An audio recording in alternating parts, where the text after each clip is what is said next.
ભારતીય ગ્રામીણ ડાક કર્મચારી સંઘના નેજા તળે ગ્રામીણ ડાક સેવકોની પડતર પ્રશ્નો અંગે આજે ભાવનગર હેડ પોસ્ટ ઓફિસ ખાતે ધરણા કાર્યક્રમ યોજવામાં આવ્યો। ભારતીય ગ્રામીણ ડાક કર્મચારી સંઘના નેજા તળે ગ્રામીણ ડાક સેવકોની પડતર પ્રશ્નો અંગે આજે ભાવનગર હેડ પોસ્ટ ઓફિસ ખાતે ધરણા કાર્યક્રમ યોજવામાં આવ્યો હતો, જેમાં ગ્રામીણ ડાક સેવકો દ્વારા સૂત્રોચ્ચાર કરવામાં આવ્યા હતા। 8મા કેન્દ્રીય પગાર પંચમાં ગ્રામીણ ડાક સેવકનો સમાવેશ કરો, લક્ષ્યાંકો પ્રાપ્ત કરવાના નામે GDS કર્મચારીઓની હેરાનગતિ બંધ કરો, આના જેવી વિવિધ માંગણી સંદર્ભે આજે ભાવનગર ડિવિઝન ખાતે ધરણા કાર્યક્રમ યોજાયા હતા, જેમાં ભાવનગર ડિવિઝનના GDS કર્મચારીઓ જોડાયા હતા। મારું નામ છે જગદીશ લશ્કરી, હું Gujarat circle secretary BGDKS union ભારતીય ગ્રામીણ ડાક કર્મચારી સંઘ ભારતીય મજદૂર સંઘ।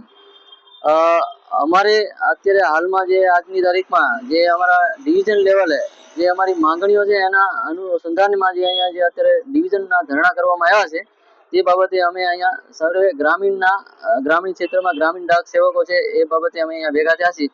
એમાં અમારી મુખ્ય માંગણી જે છે એ અમારી 8 પે કમિશન છે, 8મું પગાર બંધ છે, જેમાં જે 1/1/2026 થી અમને જે લાગુ થવું પડે એ અમને બાકાત રાખવામાં આવ્યા છે। એ બાબતે અમે સરકારની સામે અમે રજૂઆત કરવા માટે અમે ધરણા કરવામાં આવ્યા છે। તે બાબતે અમે માનનીય શ્રી સુપ્રિન્ટેન્ડન્ટ સાહેબ છે એમની સાથે મુલાકાત કરી અને જે અમે આવેદનપત્ર આપવાના છે એ બાબતમાં અમે આવેદનપત્ર અમે સુપ્રિન્ટેન્ડન્ટ સાહેબને સુપ્રત કરવાના છે। બીજી માંગણી જે અમારી છે કે જે બીજી માંગણીની અંદર અમારો એક જ હેતુ છે કે જે ગ્રામીણ લેવલે જે ગામડાની જે વસ્તી છે, ગામડાની વસ્તી જે છે 1500, 2000 કે 2500 કે 3000 ની વસ્તી હોય છે, એના રિગાર્ડિંગ જે અમને લોકોને જે ઉપર લેવલથી જે ટાર્ગેટ કરવામાં આવે છે, એ ખરેખર જેન્યુઅલી ટાર્ગેટ, જે જેન્યુઅલી કામ થવું જોઈએ એ કામ કરવા છતાં અમને જે ડમી પોલિસી, ડમી ખાતા કરવામાં આવે છે, જે કહેવાય કે એક જાતનું ડિપાર્ટમેન્ટને નુકસાન છે એવું કામ અમે કરવા ઈચ્છતા નથી, છતાં પણ અમને એવા પ્રેશરથી કામ કરવામાં આવે છે, એ અમે બિલકુલ બંધ થવું જોઈએ, એ અમારી એક માંગણી છે। બીજું કે અમારી ગામડાની સિચ્યુએશનના પ્રમાણે જે અત્યારે ડિજિટલ ટ્રાન્ઝેક્શન એટલે કે ડિજિટલ બેન્કિંગ સિસ્ટમ કે જેવા કે આધારનું કામ જે સરકારે અમને સોંપ્યું છે એ પણ અમે કામગીરી કરી છે।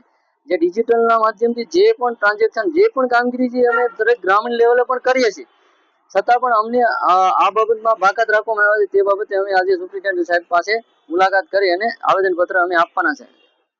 જય હિન્દ। ઇરફાન સોલંકીનો રિપોર્ટ, S9 ન્યૂઝ, ભાવનગર। અમારી તમામ માહિતીથી અપડેટ રહેવા માટે જોડાયેલા રહો S9 ન્યૂઝ સાથે।